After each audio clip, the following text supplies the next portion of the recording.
Okay, तो last part तक हम लोग ये सीख चुका था कि कंसाइनमेंट बेसिकली होता क्या है। हम लोग को ये पता है कि कंसाइनमेंट होता क्या है, उस पूरे चैप्टर में अपने को करना क्या क्या है, राइट। तो इस पार्ट में अपन क्या करेगा, each and everything will wrote down each and everything की कैसे कंसाइनमेंट का अकाउंटिंग एंट्रीज होगा, क्या कंसाइनमेंट अकाउंट बनना है और कैसे कैसे क्या कैलकुलेशंस अपन करने वाले हैं। क्लियर है। तो सबसे पहले लिखना स्टार्ट करोगे इस पार्ट में आप लोग कि पॉइंट्स टू लर्न, कि हम लोग को सीखना क्या है इस पूरे चैप्टर के अंदर में। ठीक है, एक एक करके हम लोग नोट डाउन करना स्टार्ट करेंगे।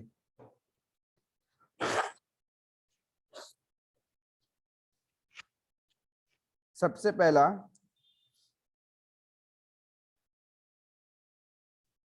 Preparation of consignment account.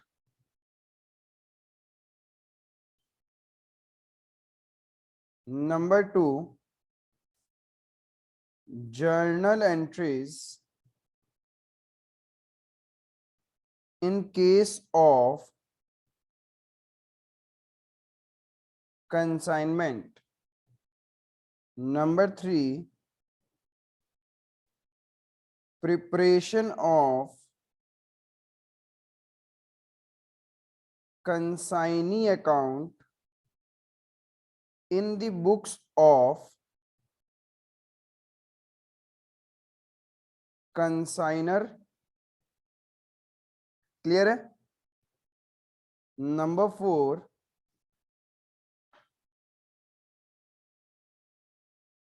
calculation of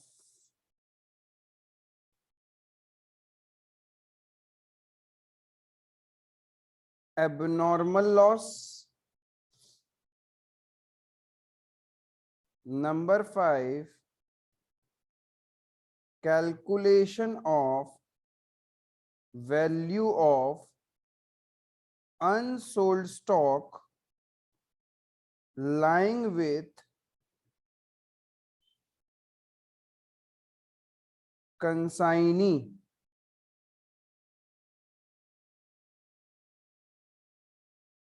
clear है ये चीज।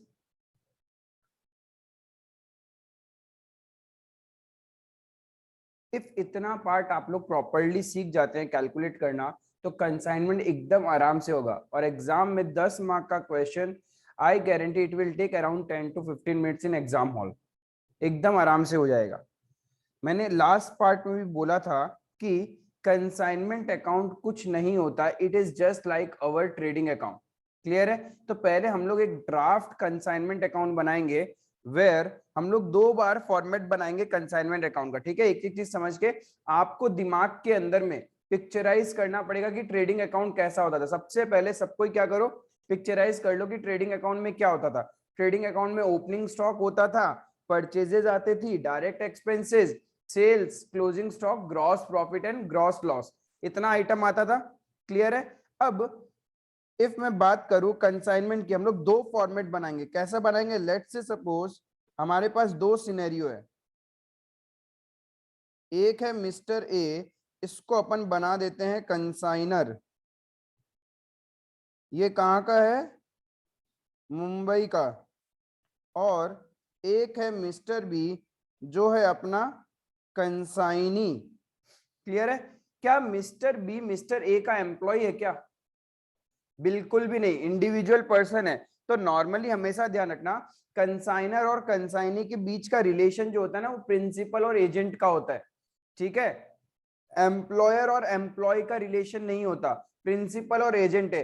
एक दूसरे का एक्ट पे इन लोग बाइंडिंग है। इफ कंसाइनी कुछ गड़बड़ करेगा तो उसका हर्जाना किसको देना पड़ेगा, कंसाइनर को देना पड़ेगा। और कंसाइनर कुछ गड़बड़ करेगा तो भुगतना किसको पड़ेगा, कंसाइनी को। इसीलिए इसको बोलते हैं हम लोग प्रिंसिपल और एजेंट रिलेशन। तो ये यहां पे है। सपोज इसने क्या किया, गुड्स सेंड किया, goods Saint eight cost price. इसने क्या किया, कॉस्ट प्राइस पे सेंड किया। और एक चीज क्या हो सकता है,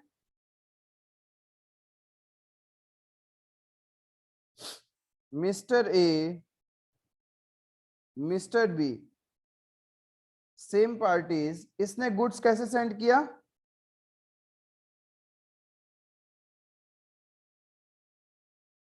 इनवॉइस प्राइस।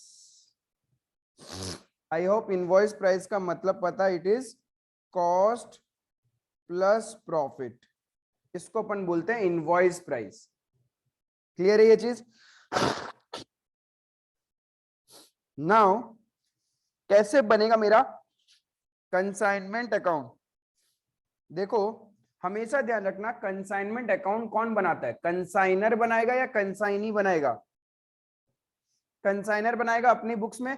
तो जरूरी है क्या उसके पास एक ही कंसाइनी हो? उसके बहुत सारे हो सकते हैं ना। तो उसको क्या करना पड़ेगा, हर एक कंसाइनी का नाम लिखना पड़ेगा कि मेरा ये कंसाइनमेंट इस कंसाइनी को जा रहा है, मेरा ये कंसाइनमेंट इस कंसाइनी को जा रहा है। तो वो कैसे लिखेगा? यहां पे हम क्या यूज करेंगे? Consignment to B account, B को भेज रहे हैं। यदि और कोई यहाँ पे होता राम श्याम घनश्याम तो उसका नाम आ जाता, ताकि consignor each and every consignment से अपना प्रॉफिट कैलकुलेट कर सके। Because at the end of the day motive क्या है कंसाइनर का ये सब करने का? कि उसे पता चले कि उसके एक कंसाइनमेंट से या फिर एक कंसाइनी से उसको पूरे साल भर में कितना प्रॉफिट या लॉस हुआ है। क्लियर है? अब देखो एकदम सिंपल है, जैसे अपन ट्रेडिंग अकाउंट बनाते थे।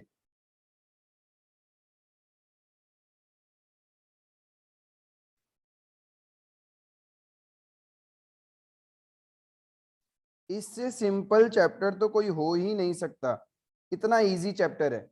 बस आपको क्या करना है, स्टेप बाय स्टेप समझते जाना है। यस, ये मेरा फर्स्ट सिनेरियो, ये मेरा फर्स्ट सिनेरियो है, ठीक है। और ये मेरा सेकंड सिनेरियो। तो अपन फर्स्ट सिनेरियो से लिए कंसाइनमेंट अकाउंट का फॉर्मेट बना रहे, ठीक है। बाकी तो सब कुछ वही रहता है जो लेजर का होता है, पर्टिकुलर्स अमाउंट, पर्टिकुलर्स अमाउंट, ये रहेगा ही अपने पास।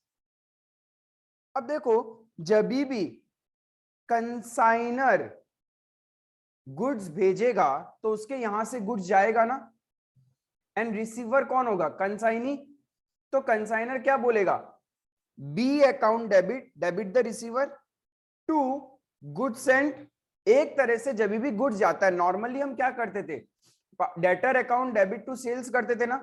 बट यहाँ पे कंसाइनी अपना डेटर तो है नहीं, इसलिए हम लोग उसको बोलेंगे consignment to B, since it is not a sales, क्योंकि हम अपने आप को ही गुड्स भेज रहे हैं। तो हमें दिमाग में तो रहना पड़ेगा ना ये गुड्स गया कहां, इसीलिए we will use the term to goods sent on consignment. आप यदि सेल करोगे तो यूज करते हो वर्ड टू सेल्स, लेकिन आप सेल्स तो नहीं कर रहे, आप क्या कर रहे हो, नॉर्मली भेज रहे हो। और जब भेजेंगे तो क्या होगा, consignment account debit to goods sent on consignment. तो जब भी गुड्स भेजेंगे तो इधर लिखेंगे to goods sent on consignment. हमने गुड्स भेजा, क्लियर है। अब जब गुड्स सेंड करते हैं तो एक्सपेंसेस भी होता है, एक्सपेंसेस होगा तो बोलो कंसाइनर क्या एंट्री करेगा, expense account debit to bank account. बाद में ये एक्सपेंस ये कहां चार्ज करेगा, इसी कंसाइनमेंट अकाउंट में, क्योंकि that expense purely belongs to this consignment. तो वो एंट्री क्या करेगा, कंसाइनमेंट टू एक्सपेंस। यदि आपको साथ साथ में एक एक एंट्री समझनी है तो अपन एंट्रीज भी लिखते जाते हैं। सबसे पहला एंट्री मैंने क्या बोला,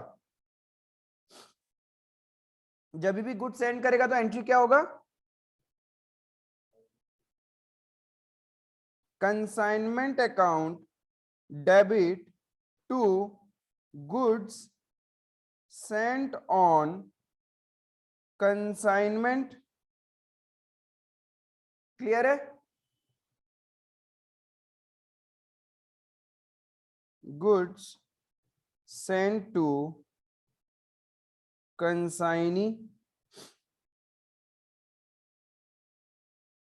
उसके बाद सेकंड हमने क्या बोला कि एक्सपेंसेस बॉन्ड बाय कंसाइनर। कंसाइनर जब खर्चा बियर करेगा तो उसकी पॉकेट से पैसा जाएगा,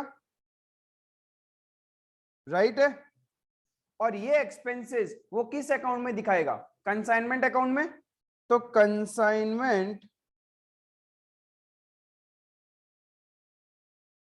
अकाउंट डेबिट टू कैश और bank being expense borne by consignor। Clear है ये चीज? ये तो समझ में आ गया कि यहां पे टू बैंक जब लिख रहे हैं तो ये क्या चीज है? एक्सपेंस ऑफ कंसाइनर है ये।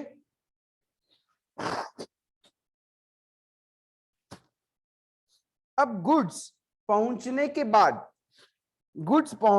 बाद कंसाइनी भी तो कुछ एक्सपेंसेस करता है, कंसाइनी भी एक्सपेंस करता है। तो कंसाइनर का वो एक्सपेंस है या कंसाइनी का पर्सनल एक्सपेंस है? कंसाइनर का है। तो अपने बुक्स में कंसाइनर उसको भी एक्सपेंस दिखाएगा। लेकिन यहां पे क्या कंसाइनर ने पैसा दे दिया है क्या? अभी तक नहीं दिया। किसने बियर किया है? कंसाइनी ने बियर किया है। तो कंसाइनर क्या बोलेगा? कंसाइनर बोलेगा कि मेरा कंसाइनमेंट का और खर्चा हुआ है। इफ एक्सपेंसेस हुआ है तो डेबिट साइड में ही आएगा। ठीक है, वो बोलेगा कंसाइनमेंट का और एक्सपेंस हो गया तो consignment account debit.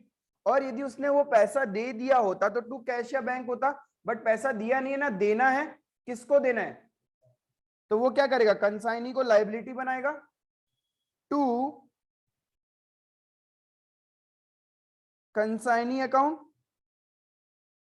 Being expenses and commission of consignee।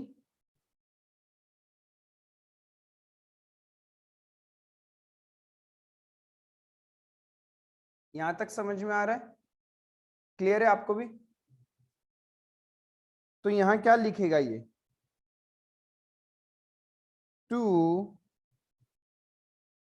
consignee account, I can say expense of consignee आएगा। कौन सा एक्सपेंस हो सकता है? उसके पॉकेट से खर्चे हो सकते हैं, ठीक है, जैसे गोडाउन रेंट, सेल से रिलेटेड खर्चा किया उसने, वो सारा हो सकता है। प्लस उसका कमीशन जब भी होगा हम लोग को अलग अलग करके शो करना पड़ेगा। क्लियर है ये चीज? और क्या होता है?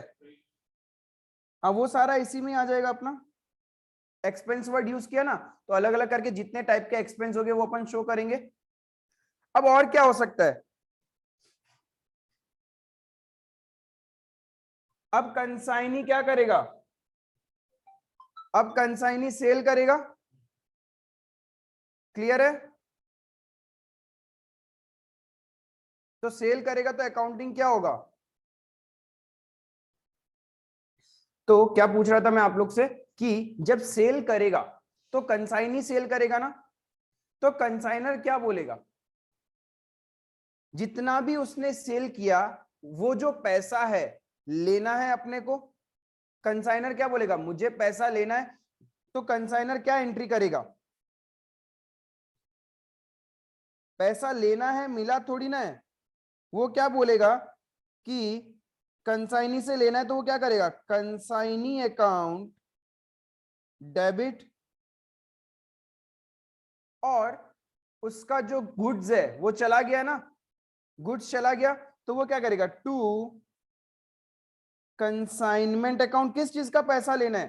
कंसाइनमेंट से रिलेटेड पैसा लेना है, यानी जो गुड्स हमने भेजा होगा वो उसने सेल कर दिया। क्लियर है? तो ये क्या हुआ? Being goods sold by consignee. तो हम लोग क्या पोस्टिंग करेंगे? यहां लिखेंगे by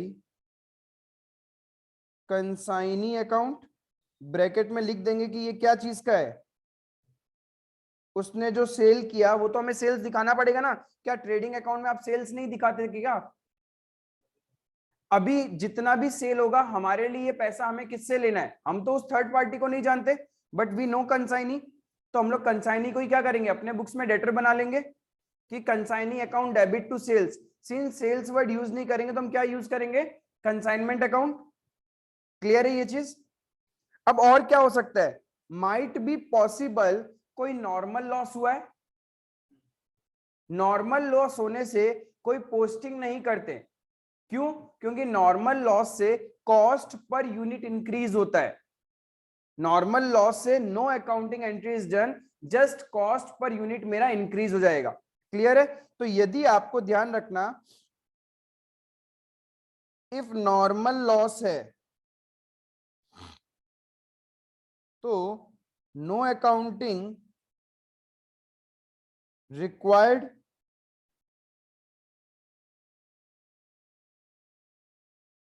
cost per unit will increase, वो मेरा बढ़ जाएगा।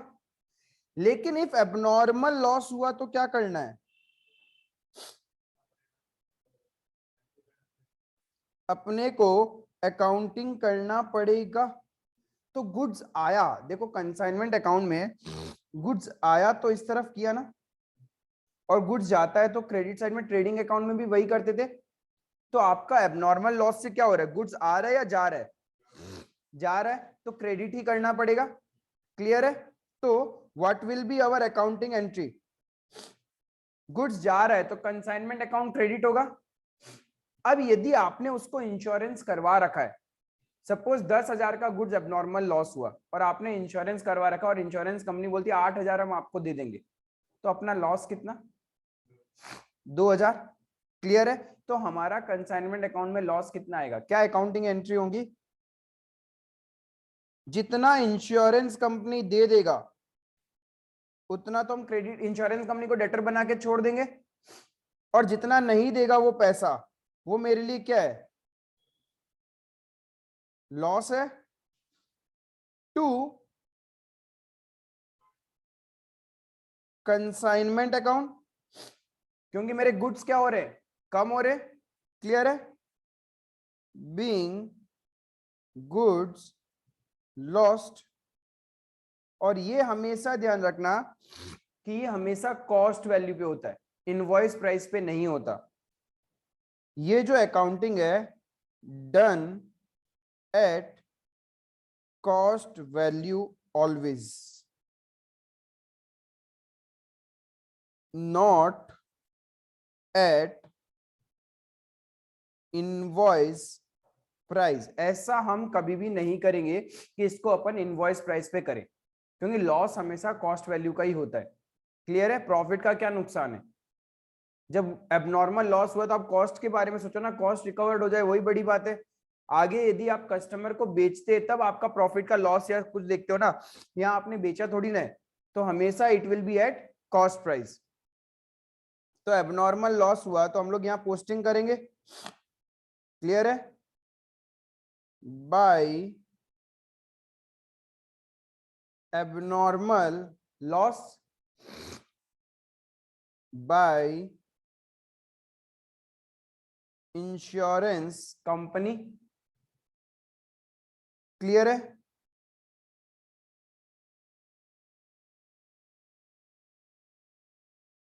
यहां तक कोई डाउट है?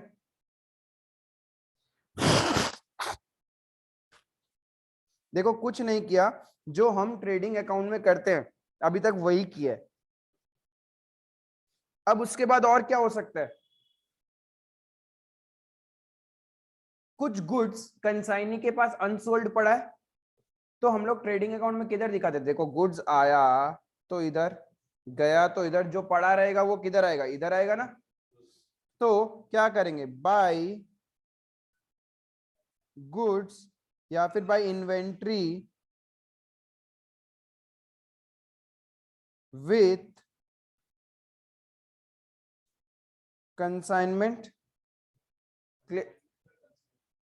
बात एक ही है, क्योंकि कंसाइनमेंट का नाम ही क्या है, उसके साथ में कंसाइनी का नाम आ रहा है ना, तो ये इस गुड्स में पड़ा है मेरे पास, कंसाइनमेंट के पास गुड्स पड़ा है, इन्वेंट्री विद कंसाइनमेंट, ये हो गया। तो इसका मतलब हमारा सब कुछ हो गया। अब सब कुछ हो गया तो क्या करना है, बैलेंस करना है। जब बैलेंस करेंगे क्या आएगा, या तो टू प्रॉफिट आएगा या फिर बाय लॉस आएगा।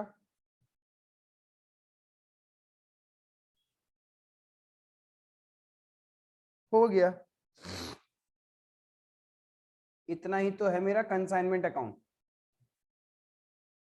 क्लियर है ये चीज। अब अपने यही चीज सीखेंगे व्हेन गुड्स आर सोल्ड या फिर goods are sent by consignor to consignee at invoice price.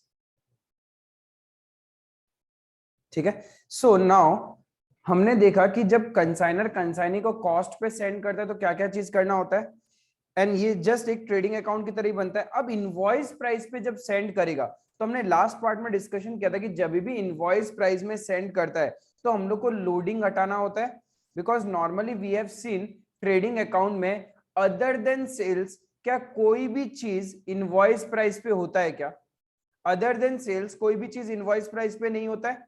Clear है, तो जब बाकी सारा चीज सेम रहेगा, देखो क्या क्या सेम रहेगा, जब वो गुड्स भेजेगा, जब वो गुड्स भेजेगा तो इस तरफ लिखेगा to goods sent on consignment, लेकिन this will be at invoice price. Clear है, और क्या क्या चीज सेम रहेगा, और क्या क्या चीज सेम रहने वाला है, यदि कोई भी एक्सपेंसेस कंसाइनर अपने पॉकेट से बियर करेगा तो वो यही एंट्री करेगा।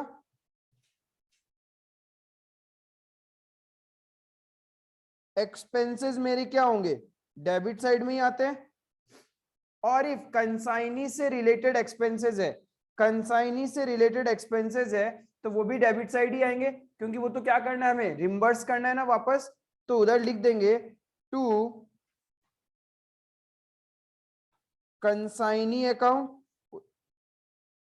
उसके खर्चे, उसके कमीशन, एवरीथिंग अलग अलग करके उसने क्या क्या बियर किया है, तो वो सारी चीज आ जाएगी हमारी। उसके बाद में क्या, कंसाइनी गुड्स सेल कर सकता है, लेकिन अब एक चीज ध्यान रखना, जब भी कंसाइनी गुड्स क्या करेगा, सेल करेगा, क्या सेल कैसे करेगा, वो सेल तो सेलिंग प्राइस पे ही होता है, तो उसमें मत सोचना कि लोडिंग है या नहीं है, क्योंकि सेल तो कैसे होता है, सेल तो सेलिंग प्राइस भी होगा, प्रॉफिट एडेड ही होगा, तो सेल करेगा तो इस तरफ आएगा बाय कंसाइनी अकाउंट, उसने सेल किया। क्लियर है, वही सेम चीज। अब ऐसा भी तो हो सकता है कि कंसाइनी कुछ गुड्स रिटर्न कर दे, जब गुड्स भेजा था तब हमने एंट्री किया था, क्या किया था, consignment account debit to goods sent on consignment, return भी तो आ सकता है, रिटर्न जैसे परचेज रिटर्न नहीं होता था क्या, तो सेम चीज हो सकता है। तो हम लोग क्या अकाउंटिंग एंट्री करेंगे, यदि परचेज रिटर्न टाइप का कुछ हुआ तो क्या करेंगे, गुड्स वापस आ गया तो गुड्स सेंट ऑन कंसाइनमेंट, जो गुड्स भेजा था वो आपके पास क्या हो जाएगा, वापस आ जाएगा, और हम क्या करेंगे, कंसाइनमेंट को कम कर देंगे, यही तो करते थे, party account debit to purchase return, जब गुड्स सेंड किया आपने तो इधर लिखा, अब जब गुड्स रिटर्न आएगा तो क्या हो जाएगा आपका, किस तरफ आएगा, ऑपोजिट साइड में, क्योंकि गुड्स सेल हुआ तो आपने इधर ही लिखा ना, गुड्स जब जब आ रहा है तो डेबिट साइड में होता था ट्रेडिंग अकाउंट में, और सेल होता है तो क्या होता है, यहाँ आप क्या करते थे, परचेज माइनस परचेज रिटर्न करते थे ना, परचेज रिटर्न को माइनस में दिखाते थे ऑन द डेबिट साइड, इसका मतलब वो लिखा तो यहीं जाता था, बस प्रेजेंटेशन के लिए आप क्या करते थे, उसको डेबिट साइड में माइनस करके शो करते थे। तो हमारा जब रिटर्न होगा तो हम लोग क्या लिखेंगे, by goods sent on consignment. बताओ ये किस वैल्यू पे रिटर्न होगा? Invoice value. जिस वैल्यू में भेजा था उसी वैल्यू में तो वापस आएगा ना। जिस वैल्यू में भेजा था उसी वैल्यू में वापस आएगा। ये क्या है? रिटर्न।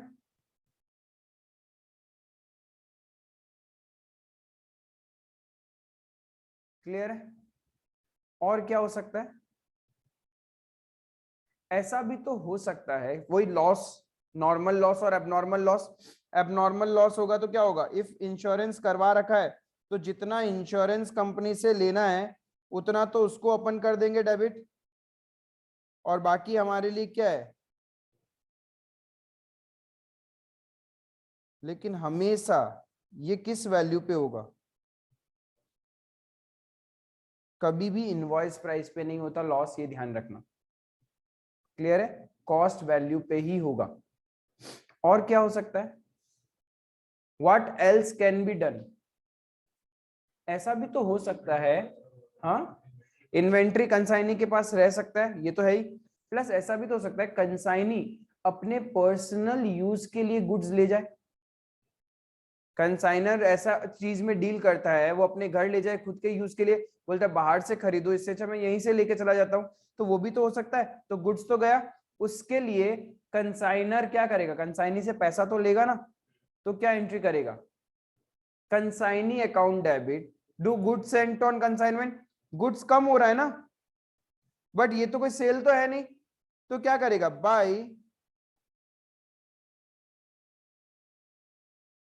Consignee account. लेकिन ये क्या चीज के लिए किया? पर्सनल यूज के लिए। जब भी लेके जाएगा तो ये अकाउंटिंग होगा। क्लियर है? एंड हमने प्रूडेंस पढ़ा था।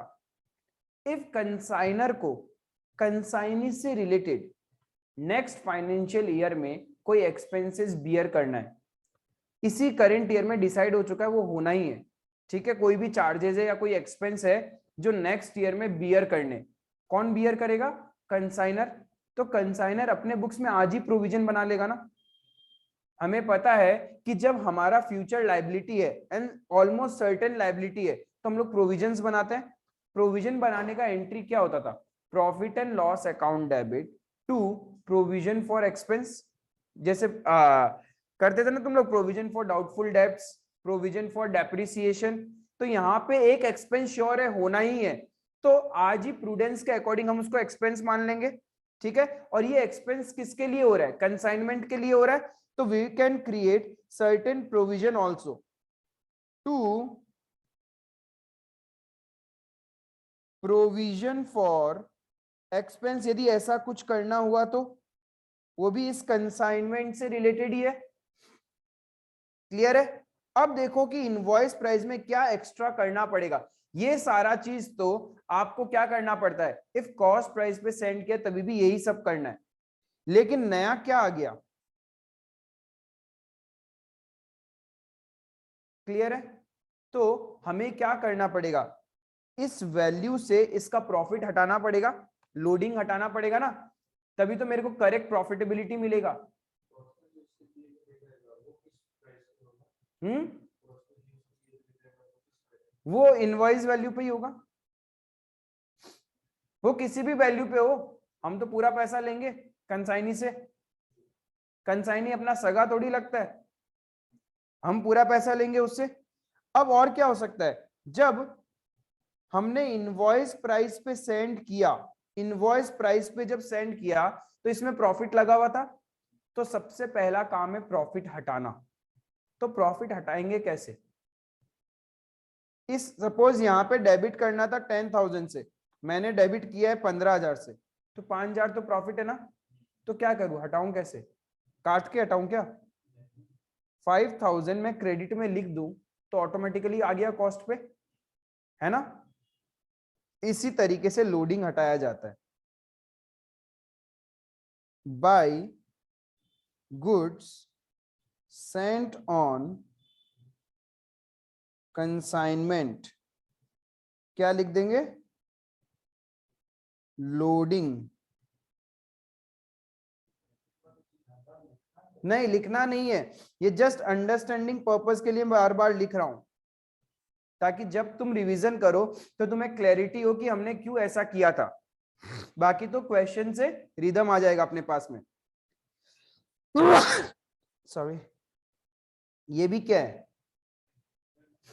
इनवॉइस प्राइस पे है, तो इस पे भी तो लोडिंग है, हटाना पड़ेगा। हटाएंगे तो किस तरफ लिखेंगे, to goods sent on consignment, loading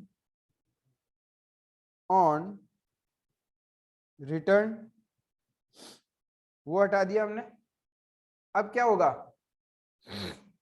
जो गुड्स अनसोल्ड है वो कंसाइनी के पास पड़े होंगे, उसका वैल्यू हमने आइडेंटिफाई किया होगा, तो किस तरफ आएगा, closing stock by inventory with consignment, किस वैल्यू पे आएगा,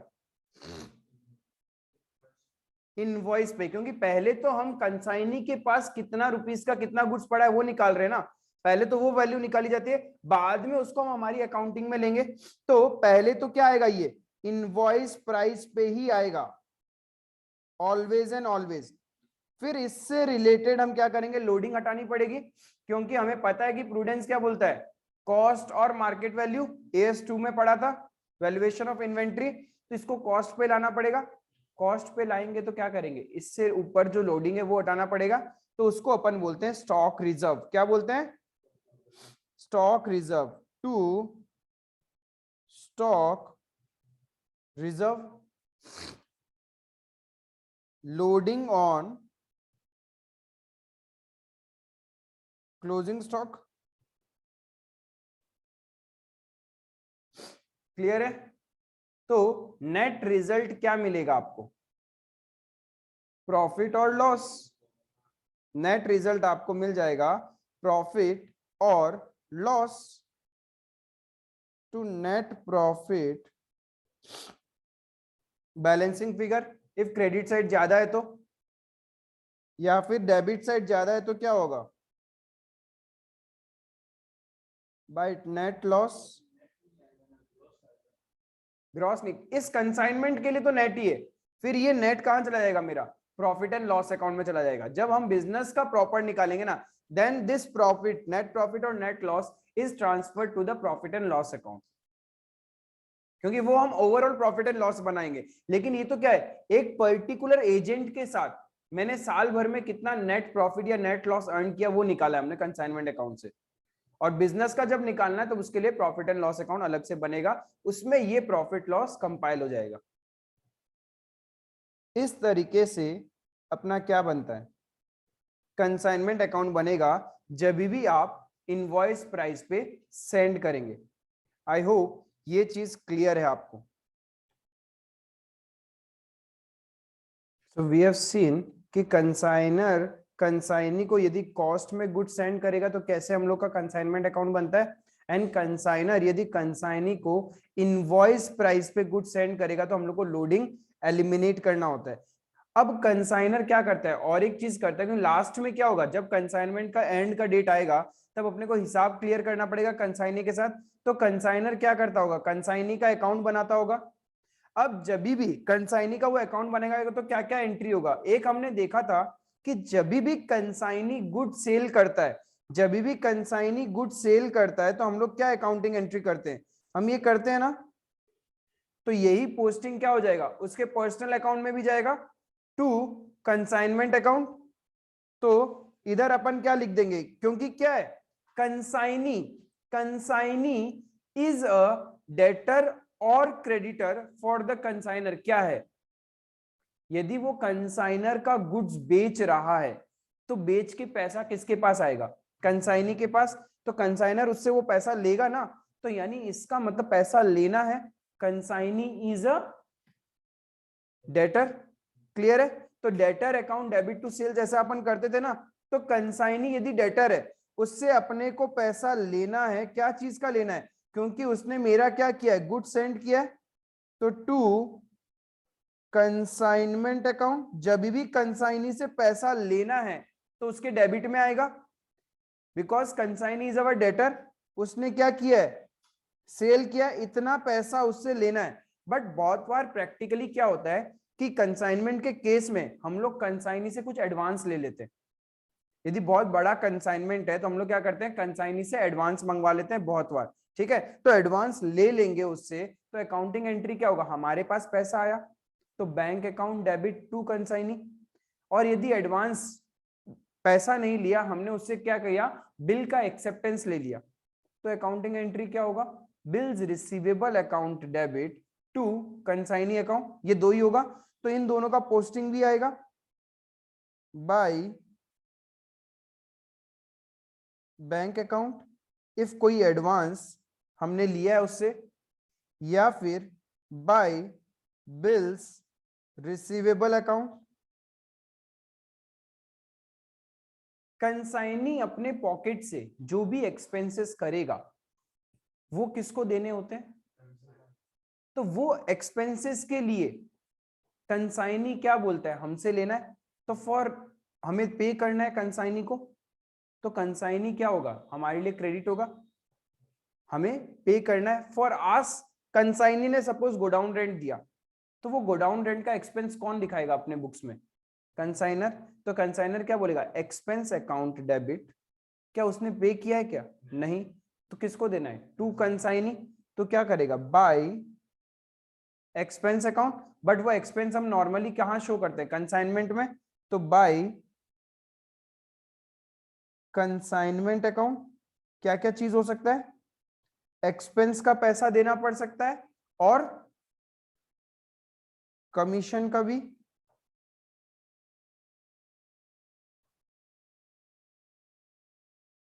क्लियर है।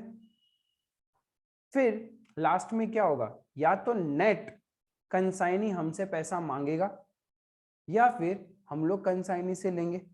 इस दोनों में से एक ही चीज हो सकता है, क्योंकि देखो बेच के पैसा कंसाइनी के पास इतना पड़ा है हमारा। इन्वेंट्री का क्या करना है, इन्वेंट्री का अकाउंटिंग एंट्री क्या होता है, हमने हमारे बुक्स में काउंट कर लिया उसको, तो वो पर्सनल अकाउंट में क्यों दिखाएंगे, पर्सनल अकाउंट तो डेटर क्रेडिटर की तरह होता है, उसमें कहाँ कब इन्वेंट्री आता है, इन्वेंट्री तो ट्रेडिंग अकाउंट में आता था मेरा, और बैलेंस शीट में बाद में आता है। तो यहाँ पे मेरा इन्वेंट्री का कोई भी कैलकुलेशंस नहीं है। सिंपल सा लॉजिक क्या रखना है कि लेना है इतना और देना है ये सब, ठीक है। इतना पैसा हमें लेना है कंसाइनी से, ये पैसा वो दे चुका, ठीक है, और इतना हमें और उसको देना है। तो what will be the net answer, या तो नेट कंसाइनर्स कंसाइनी से मुझे लेना है, या फिर हमें पे करना है। क्लियर है। तो if credit side is higher, तो इसका मतलब हमें पे करना है, तो हम लोग क्या करेंगे, लास्ट में पे कर देंगे उसको, सेटलमेंट हो जाएगा। And if debit side is higher, इसका मतलब क्या, हमें रिसीव करना है उससे, तो रिसीव कर लेंगे पैसा।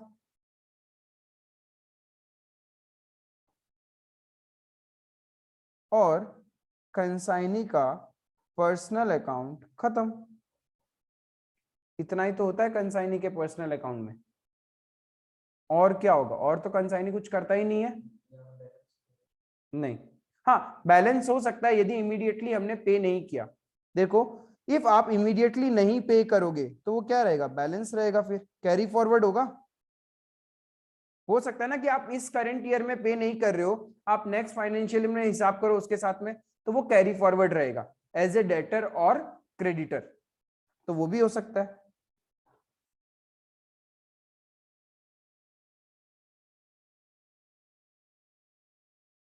क्लियर है। This is the way we prepare consignee personal account. I hope ये चीज क्लियर है। अब यही सारा चीज हम लोग क्या करते हैं, क्वेश्चंस के थ्रू समझेंगे। क्लियर है। इसमें अभी तक मैंने आपको क्लोजिंग स्टॉक का वैल्यूएशन नहीं सिखाया, बट मैंने पार्ट 1 में बताया था तुम लोगों को कि क्लोजिंग स्टॉक का वैल्यू निकालने के लिए वैल्यू ऑफ द स्टॉक चाहिए।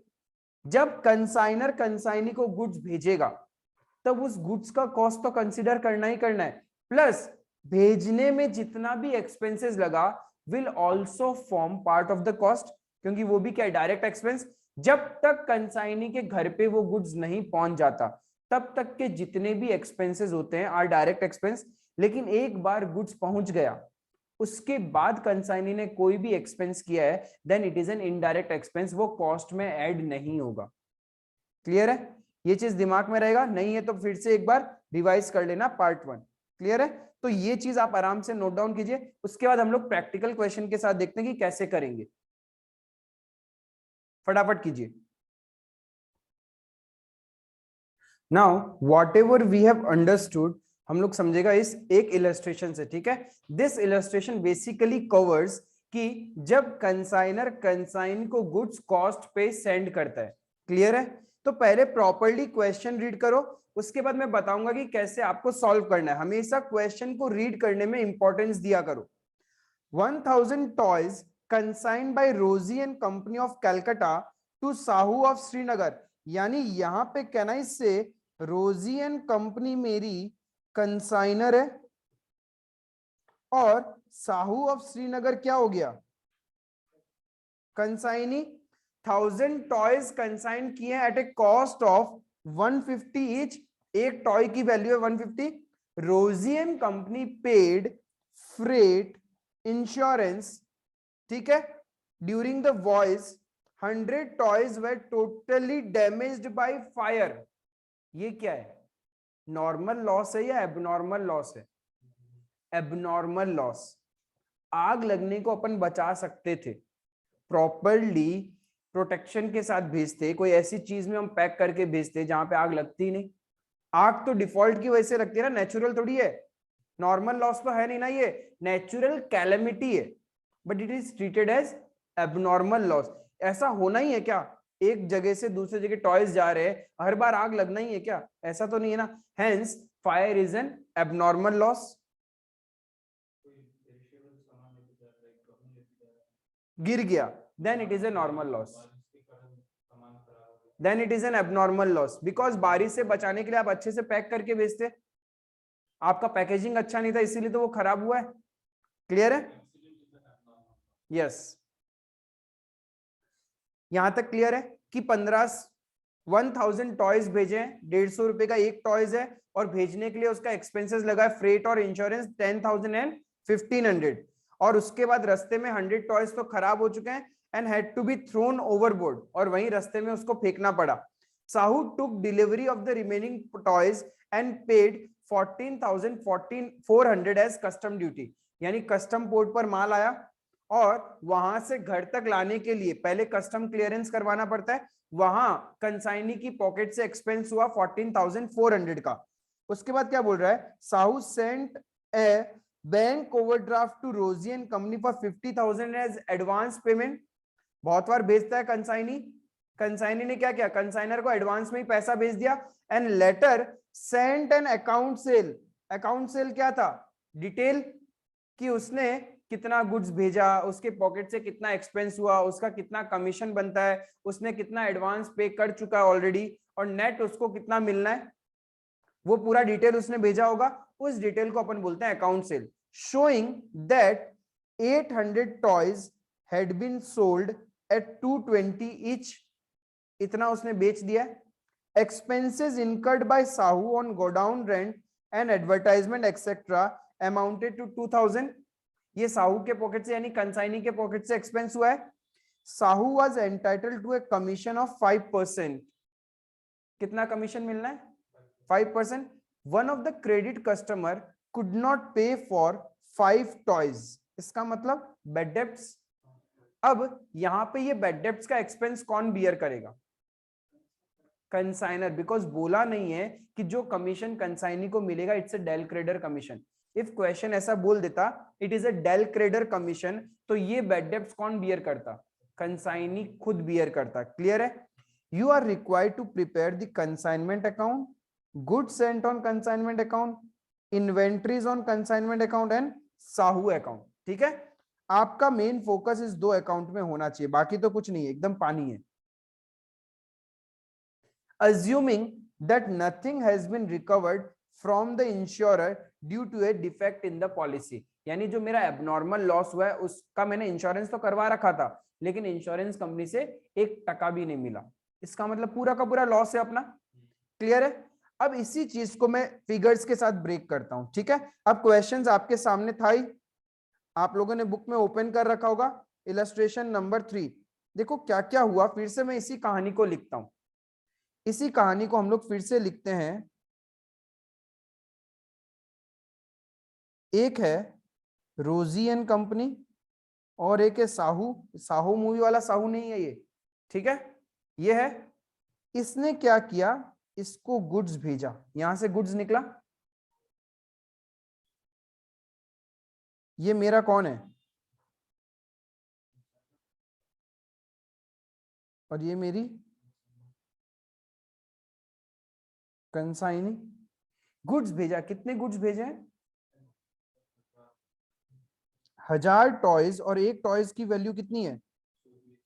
150। तो यानी कितना रुपीस का भेज दिया? 1,50,000 रुपीस का टॉयज भेजा है। क्लियर है? इसको भेजने के लिए उसने कुछ एक्सपेंसेस भी किए। क्या क्या एक्सपेंस किया उसने? उसने अपने पॉकेट से फ्रेट दिया, कितना?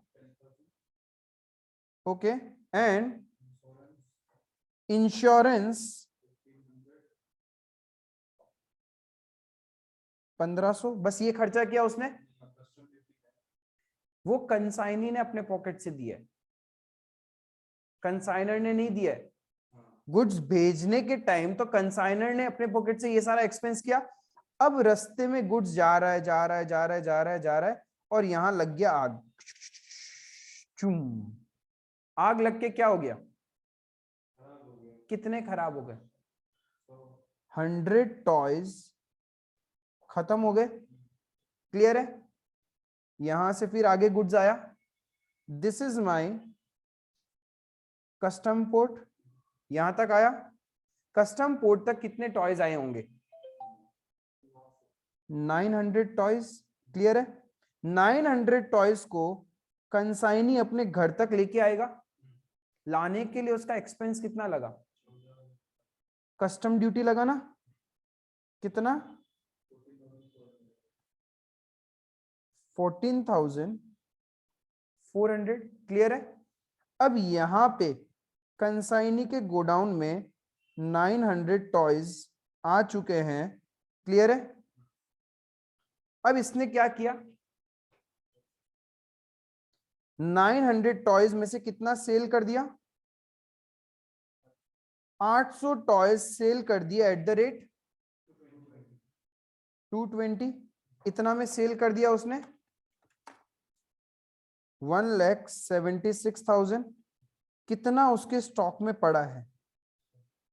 100 टॉयज, लेकिन किस वैल्यू का? ये वैल्यू निकालना मेन है। प्लस प्लस इस कंसाइनी ने कुछ खर्चे किए हैं अपने पॉकेट से। क्या क्या एक्सपेंस किए? गोडाउन रेंट लगा इसका, कितना? गोडाउन रेंट एंड एडवर्टाइजमेंट मिला के टोटल 2000 का एक्सपेंस हुआ है। ये कंसाइनी का एक्सपेंस हुआ है। प्लस कंसाइनी को, आपको नहीं लगता कमीशन भी मिलेगा? कितना मिलेगा? 5% ऑफ सेल वैल्यू, जितना वो माल बेचता है उसका 5%, यानी 8,800। 1,76,000 का 5%। क्लियर है? प्लस कंसाइनी कंसाइनर को ये भी तो बताएगा कि बेड डेब्ट्स हो चुका है, कुछ बेड डेब्ट्स भी तो था, तो वो इंफॉर्मेशन भी क्या करेगा, वो बताएगा कितना बेड डेब्ट्स हुआ है। 5 टॉयज, लेकिन उसका वैल्यू क्या ले?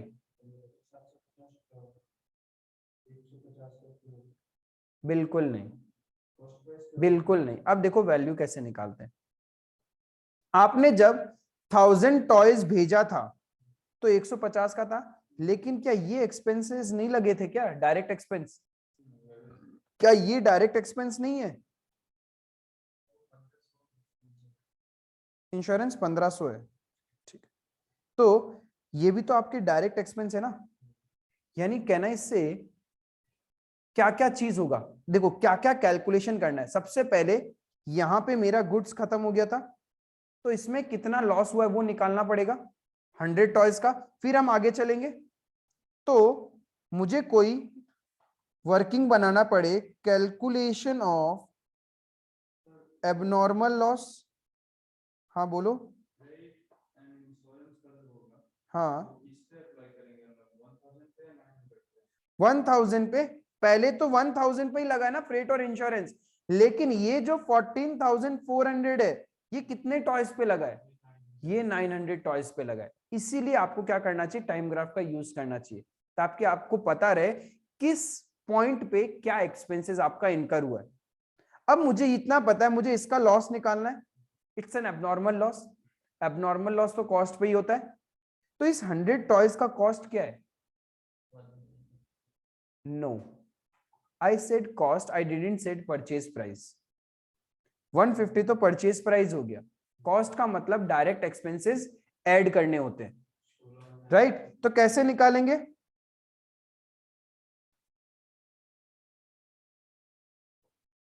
परचेज वैल्यू कितना हो गया, 100 इंटू 50, ये आ गया 15,000 प्लस हाउ,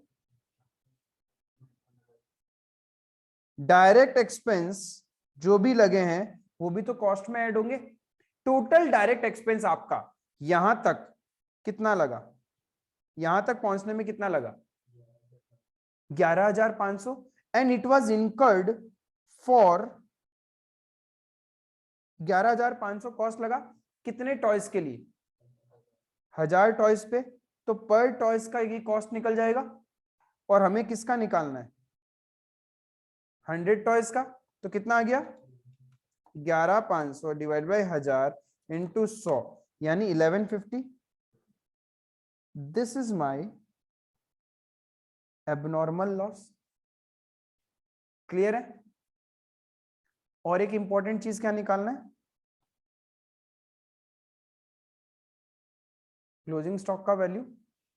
क्लियर है? क्लोजिंग स्टॉक का वैल्यू कैसे निकालेंगे, calculation of value of unsold stock lying with consignee। Clear है? कितना टॉयज पड़ा है उसके पास, तो 100 का नॉर्मल परचेज प्राइस कितना था, कितना हो जाएगा, 15,000 प्लस 3 डायरेक्ट एक्सपेंस है तुम्हारे, फ्रेट, इंश्योरेंस, कस्टम ड्यूटी, है ना, प्लस डायरेक्ट एक्सपेंस। लेकिन जो फ्रेट और इंश्योरेंस है वो तो मेरा कितने यूनिट्स के लिए लगा था, तो 1150। लेकिन एक कस्टम ड्यूटी और था ना, कस्टम ड्यूटी कितने यूनिट्स पे लगा था, कितना लगा था, 14,400, and that was incurred for my 900 toys. तो 100 टॉयज का वैल्यू में कितना आएगा,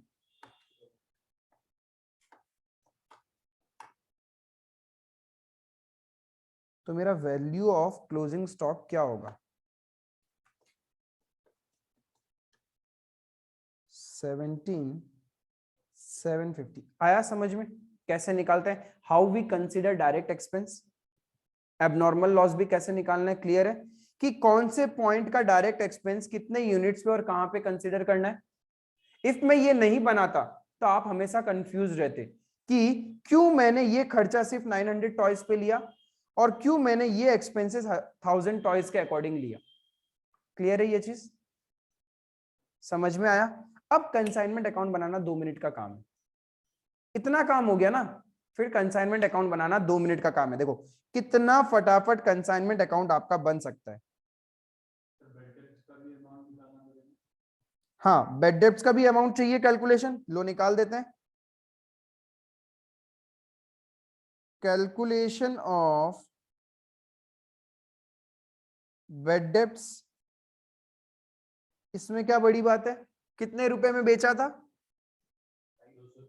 220। कितने कस्टमर है जो बेड डेब्ट्स हो गए, 5 टॉयज वाले, तो 5 टॉयज इंटू 220, यही तो बेड डेब्ट्स है। 1100 रुपए तुम्हारा बेड डेब्ट्स, बस, और तो कुछ है ही नहीं, इसमें क्या बड़ा बात था। अब consignment to Sahu, pen change कर लेते हैं, कंसाइनमेंट टू साहू अकाउंट। आराम से ऑब्जर्व करना मेरे को, ये किस में हो रहा है, in the books of messrs रोजी एंड कंपनी। ठीक है, देखना कि कैसे एक बार यदि आपने इंफॉर्मेशन को ब्रेक कर लिया इस तरीके से, टाइम ग्राफ बना के, चार्ट बना के, फिर तो 2 मिनट का काम है। और मेन था कि डायरेक्ट एक्सपेंसेस को लेने में हम गलती करते हैं। क्लियर है। अब देखो कितना इजी है, हमने सबसे पहले गुड सेंड किया, तो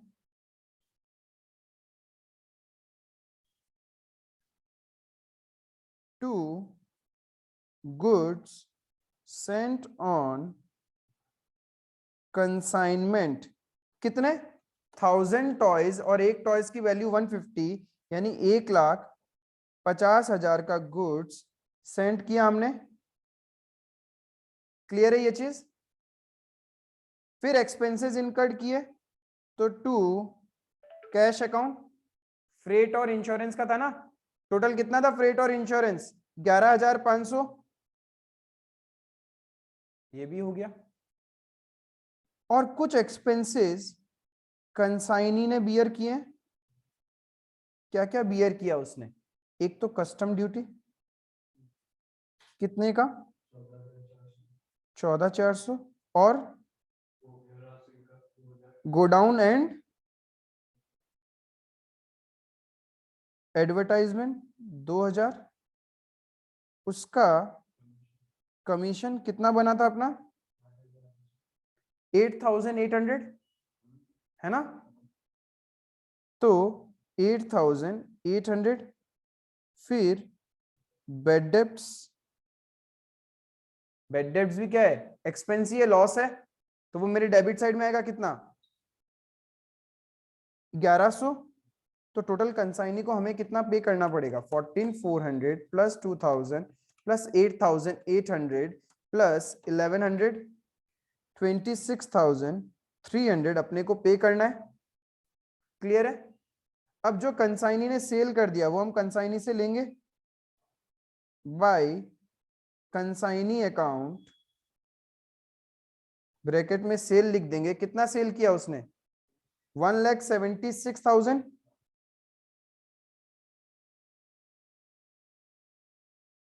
और जो हमारा नुकसान हुआ था वो पूरा का पूरा लॉस ही है, इंश्योरेंस कंपनी 1 रुपए भी नहीं देगी। बाय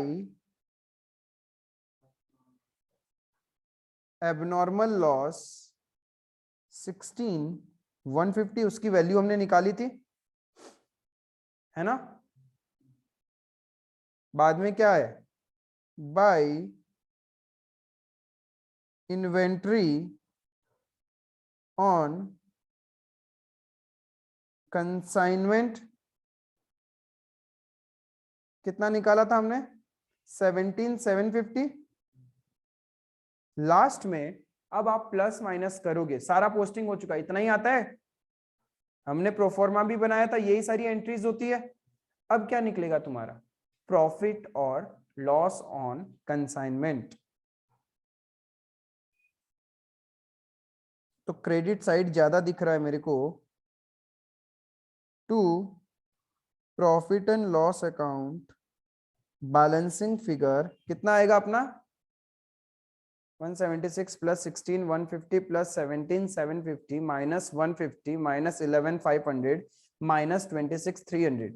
तो this will be yes 22,100। Tough है कंसाइनमेंट, एक बार बस वो टाइम ग्राफ बनाने की जरूरत है। अब मुझे कंसाइनी का अकाउंट भी तो बनाना था। क्या क्या अकाउंट बनाना था? और भी था दो चीज, goods sent on consignment account था। देखो goods sent on consignment account कैसा बनेगा? पहला एंट्री क्या आया था? Consignment account debit to goods sent on consignment था ना। जितना हमने गुड्स सेंड किया तो यहां क्या आ जाएगा? By consignment to Sahu account. कितना भेजा हमने? 1,50,000। और लास्ट में ध्यान रखना, आप जितना भी गुड्स सेंड करते हो एवरीथिंग बिजनेस में लास्ट में एक कॉमन अकाउंट्स बनते हैं जिसको अपन बोलते हैं trading account and profit and loss account. तो ये गुड्स लास्ट में कहां चला जाएगा? मेरे ट्रेडिंग अकाउंट में। क्योंकि ट्रेडिंग अकाउंट में क्या होता है, टोटल पूरे ईयर में कितना गुड्स परचेज किया वो आता है, और जितना जितना गुड्स जाता है वो उसके क्रेडिट में आता है ना। जैसे सेल करते हो तो क्रेडिट में आता है, पर्सनल यूज के लिए लिया तो क्रेडिट में। यहाँ पे हमने क्या किया, हमारे एजेंट को भेजा, तो मेरे नॉर्मल ट्रेडिंग अकाउंट में तो मुझे दिखाना पड़ेगा ना कि मेरा गुड्स गया है, तो उसके क्रेडिट साइड में आएगा। ठीक है, तो एंट्री क्या होता है? Goods consignment account debit to trading account, ये वाला एंट्री होगा। गुड्स सेंट ऑन कंसाइनमेंट तो ये हो गया। अब हम लोग इस अकाउंटिंग एंट्री को बंद करना है, इस अकाउंट को बंद करना है। This account is always close through my trading account. ये आप हमेशा ध्यान रखोगे। बस इतना ही बनता है गुड्स सेंट ऑन कंसाइन। पहले हमने भेजा, फिर जो गुड्स भेजा था उसको ट्रेडिंग अकाउंट में क्रेडिट में शो कर दिया, उससे ज्यादा कुछ भी नहीं होता इसके अंदर में। और क्या बनाने बोला था? वो तो और इजी है, इन्वेंट्रीज ऑन कंसाइनमेंट। क्या अभी अभी आपने कंसाइनमेंट अकाउंट के क्रेडिट में लिखा था इन्वेंट्रीज ऑन कंसाइनमेंट? तो इन्वेंट्री ऑन कंसाइनमेंट में कहां आएगा? डेबिट साइड में। To consignment to Sahu account कितना था? 17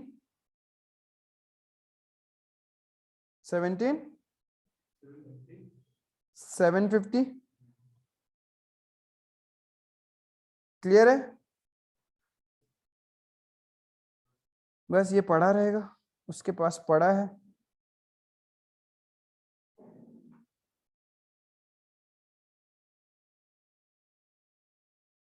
बन गया ये अकाउंट भी अपना। उसके बाद क्या है? एक पर्सनल अकाउंट बनाना होता है, कंसाइनी अकाउंट, जिसको अपन क्या बोलते हैं? साहू अकाउंट।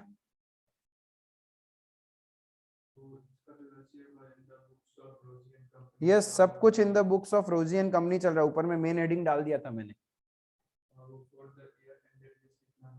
ईयर वीयर कुछ दिया हुआ नहीं है, नहीं ऐसा कोई जरूरत नहीं है यहाँ पे। ठीक है, तो उसने सबसे पहले मेरा गुड सेल किया कितने का? टू कंसाइनमेंट टू साहू, कितना? 1,76,000 का। फिर उसने कुछ एडवांस भेजा था ना मुझे बाय बैंक अकाउंट, कितने रुपीस? 50,000 उसने एडवांस दे दिया था, बाकी उसको हमसे मिलना है। तो बाय कंसाइनमेंट अकाउंट उससे क्या क्या मिलना है उसको हमसे? एक तो कस्टम ड्यूटी का पैसा मिलना है, यस वापस दिखाना पड़ेगा डिटेल में। कस्टम ड्यूटी का मिलना है, और क्या था? गो डाउन एंड एडवर्टाइजमेंट का मिलना है, बेड डेप्ट्स का उसको मिलना है, कमीशन का मिलना है।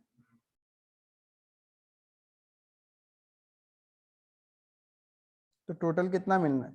26,300 उसको मिलना है। तो नेट देखो हमें लेना था 176, उसमें से 50 वो दे चुका, और हमें उसको देना है 26,300। इसका मतलब क्या है? 99,700 हमें लेना है उससे। दो एजम्पशन हो सकते हैं, या तो हमने उससे ले लिया है या फिर उससे लेना बाकी है। ठीक है, तो एज्यूम कर सकते हो आप कि हमने ले लिया है बाकी पैसा, क्योंकि एजेंट के पास थोड़ी पैसा रहता है, वो तो इमीडिएटली क्या करता है, कंसाइनर को भेज देता है ना। तो bye bank account balancing figure 99 खत्म। That's it, that's it. ऐसे ही आपका कंसाइनमेंट होता है, इससे ज्यादा कुछ नहीं। यदि आपने ये प्रॉपरली ड्राफ्ट कर लिया ना, और कोई कैलकुलेशंस नहीं रहेगा। इससे रिलेटेड कुछ और क्वेश्चंस है, जैसे कि इनवॉइस प्राइस पे जब वो सेंड करेगा, और एक रिवर्स कैलकुलेशन का है, वो नेक्स्ट पार्ट में अपन सॉल्व करेंगे, और पूरा का पूरा कंसाइनमेंट अच्छे से कवर्ड हो जाएगा। क्लियर है? That's all for today, thank you.